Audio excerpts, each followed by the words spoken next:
இது எல்லாருக்கும் உள்ள ஒரு பெரிய சேலஞ்சான ஒரு விஷயம். நெறைய ஒரு கூட்டமா ஒரு மக்கள் இருக்காங்க அப்டின்னா, அந்த இடத்துல நம்ம பேசுறதுக்கு நெறைய தயங்கியிருப்போம். அது ஸ்கூல் டேஸ்லயே இருந்தே இருக்கும் நம்மளுக்குள்ள. இப்பவும் அந்த ஃபியர், அந்த பயம் என்ன நெனைப்பாங்க? எது நெனைப்பாங்க? இந்த பயம்லாம் இருக்குதா? மக்கள் மத்தியில பேசும்போது அந்த பயம் இருக்குதா?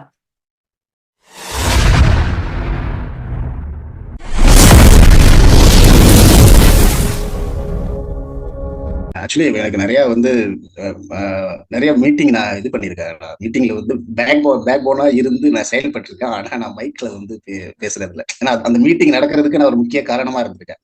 அதை அதை அதை எக்ஸிக்யூட் பண்றது, அதுல என்னென்னலாம் பண்ணணும், அந்த ப்ரோக்ராமிங், ஸோ இந்த மாதிரி விஷயம்லாம் வந்து நான் பண்ணி பின்னாடி இருந்து ஒர்க் பண்ணியிருக்கிறேன். ஆனா நான் வந்து மைக்ல பேசணும் அப்படிங்கும்போது எனக்கு ஒரு ஒரு நர்வஸா இருந்திருக்குது. ஸோ அது கட்டாயமா நான் இன்னையிலேருந்து அதை நான் எப்படின்னு வந்து நான் தெரிஞ்சுக்கிட்டு இம்ப்ளிமெண்ட் பண்ணணும்னு நினைக்கிறேன். மேம் நான் பப்ளிக்ல வரைக்கும் நான் பேசியிருக்கேன் மேம். சாரோட வீடியோ பார்த்துட்டு நிறைய நம்பர்லாம் வாங்கியிருக்கேன் நான். ஃபர்ஸ்ட் ஸ்டார்டிங்ல கொஞ்சம் அப்படியே ஒரு தயக்கமா இருந்தது. அப்புறம் அது பண்ண ரொம்ப ஈஸியா ஆயிடுச்சு. நல்லா ஒரு இன்டராக்டிவா மக்கள் பேசுறாங்க. ஒரு சில பேர் அவாய்ட் பண்ணுவாங்க, நிறைய பேர் பேசுறாங்க மேம். அதை நான் ட்ரை பண்ணி நான் சக்ஸஸ் பண்ணியிருக்கேன். நீங்க இது வரைக்கும் பேசும்போது எல்லாருமே இந்த மாதிரி எந்த டச் பண்ணி பேசுறீங்களா? பேசும்போது இதை கனெக்ட் பண்ணி பேசுறீங்களா? ஸ்பீச் எல்லாம் கொடுக்கும்போது எல்லாம் பாத்துருக்கீங்களா? இந்த ஒரு பாயிண்ட் எப்பவும் நினைச்சிருக்கீங்களா? நம்ம பேசும்போது அவங்கள ஹார்ட் டச் பண்ணணும், அங்க பேச்சுற கான்டென்ட்ல அந்த இதை வச்சு கொடுத்துருக்கீங்களா? அல்லது யாராவது அப்படி பேச பாத்துருக்கீங்களா? மெடிக்கல் டாக்டர் உட்கார்ந்து இருப்பாங்க சார். அவங்க வந்து பேஷண்ட் எல்லாம் வெளியில இருப்பாங்க. ஒரு இவரு போவார் சார், அந்த மெடிக்கல் அந்த டேப்லெட்ஸ் விற்கிறவர். அவர் வந்து எக்ஸ்பிளைன் பண்ணி அந்த டாக்டர் கிட்ட சொல்லுவார் சார். அவருடைய ஸ்போக்கன் ஸ்கில்னாலேயே அந்த அளவுக்கு ஃபில்குண்டா பேசுவாங்க சார். ஒரு சில அரசியல் தலைவர்கள் பேசும்போது ஹார்ட் டச் பண்ணி மைண்ட் டச் பண்ணி பேசுறதை நான் ரொம்ப லைக் பண்ணியிருக்கேன் சார். ஃபென்டாஸ்டிக். அப்படி நம்ம ஹார்ட் டச் பண்ணுவாங்க. ஸோ ஆமா பப்ளிக் சார். ஸ்பீக்கிங். ஆமா, பப்ளிக் ஸ்பீக்கிங் பண்ணோம்னா நல்லா ஹார்ட் டச் பண்ணும். அப்புறம் வந்து இது பண்ணும். அப்ஜெக்ஷன் படிச்சவங்களுக்கு நம்ம பேசின பாயிண்ட் ஞாபகம் தான் பேசலாம். எஸ் சார், சொல்லுங்க நாகா. சார் நமஸ்காரம். மசூதி இப்போ நான் அதை நினைச்சிட்டு இருந்தேன். நீங்க அதாவது ஒரு பாயிண்ட், அதாவது நம்ம அப்ஜெக்ஷன் இல்லையா, அந்த இடையில நம்ம போடுவோம் பாருங்க. இதெல்லாம் பண்ணா இப்படி இருக்குது அப்படின்னு உண்மைதான். ஆனா இதெல்லாம் எவ்வளவு பண்றோம். ஆனா இதை நம்ம பண்ணோம், இதை நம்ம பண்ணிட்டா என்ன ஆயிட போகுது அப்படின்னு நம்ம டச்சா நம்ம சிம்பிளா சொல்லுவோம். ஆனா அந்த அந்த அவங்க இதயத்துல போயிட்டு அது சுருக்குன்னு குத்துற மாதிரி நிறைய வேர்ட்ஸ்ல நம்ம அப்ஜெக்ஷன்ல படிப்போம். எனக்கு அதுதான் டக்குன்னு தோணுச்சு. அதே மாதிரி மசாஜி இன்னொரு முக்கியமான விஷயம், இந்த பப்ளிக் ஸ்பீக்கிங்ல இதயத்தை டச் பண்ற மாதிரி முக்கியமான வந்து உங்க ஸ்பீச் தான் எனக்கு வந்து முதல்ல எனக்கு தோணும். இந்த உங்களுடைய ஸ்பீச் கேட்டு தான் நான் எம்எம்ஜில ஜாயின் பண்ணேன்.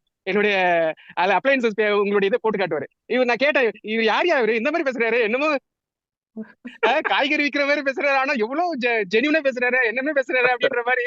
இவரு கொஞ்சம் கொடுங்க கான்டாக்ட் சொல்லி இமிடியேட்டா நெக்ஸ்ட் டே ஜாயின் பண்ணேன். நம்ம அப்ஜெக்ஷன் படிச்சு நீங்க ஒருத்தர் வந்து பணம் இல்ல, டைம் இல்ல, சேல்ஸ்மேன் வேலை, இதெல்லாம் ஏமாத்தால கம்பெனி ஓடி போயிடும், இதெல்லாம் சொல்லி முடிச்சுட்டு நீங்க அப்ஜெக்ஷன் பேசி முடிச்ச உடனே நான் என்ன நடக்கணும்?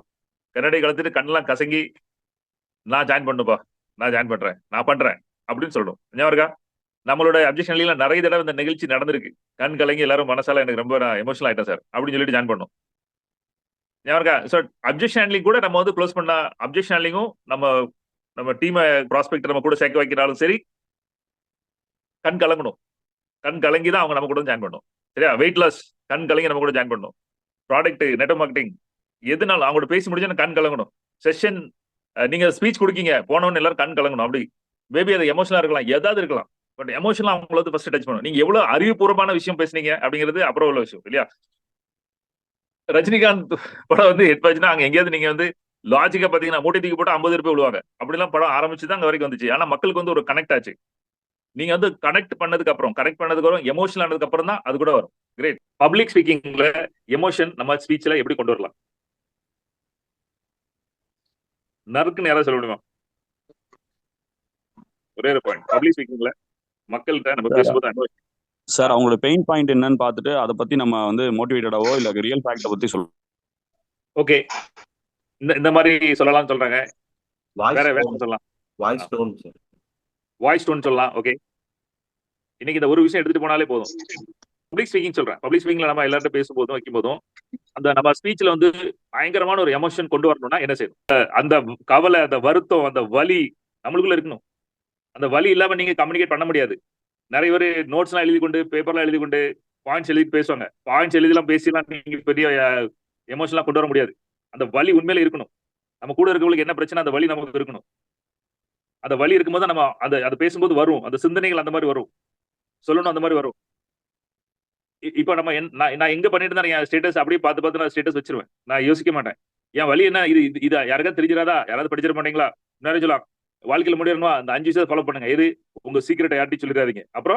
அப்புறம் நீங்க நெக்ஸ்ட் பிளானை யார்ட்டையும் சொல்லிடாதீங்க. அப்புறம் உங்க வீக்னஸ் யார்ட்டையும் சொல்லிடாதீங்க. சரி, ஆனா பரதேசி என் பொழப்பே நாங்க எம்எம்ஜி அதை வச்சு தான் ஓடிட்டு இருக்கு. எங்க பிளான், எங்க சீக்கிரட் என்ன, எங்க அடி வாங்கணும், எங்க என்ன பிரச்சனை இருந்துச்சு, எல்லாம் இதை பத்தி நான் சொல்லிட்டு இருக்கோம்.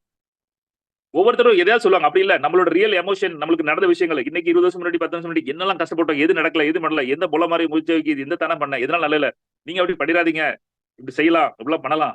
அந்த எமோஷன் இருக்கு, அந்த வலி இருக்குல்ல, அந்த வலியை டிரான்ஸ்ஃபர் பண்ணும்போது நமக்கு ரியல் கனெக்ஷன் ஏற்படும். அதான் உண்மையான ரியல் பப்ளிக் ஸ்பீக்கிங். கிளியர்?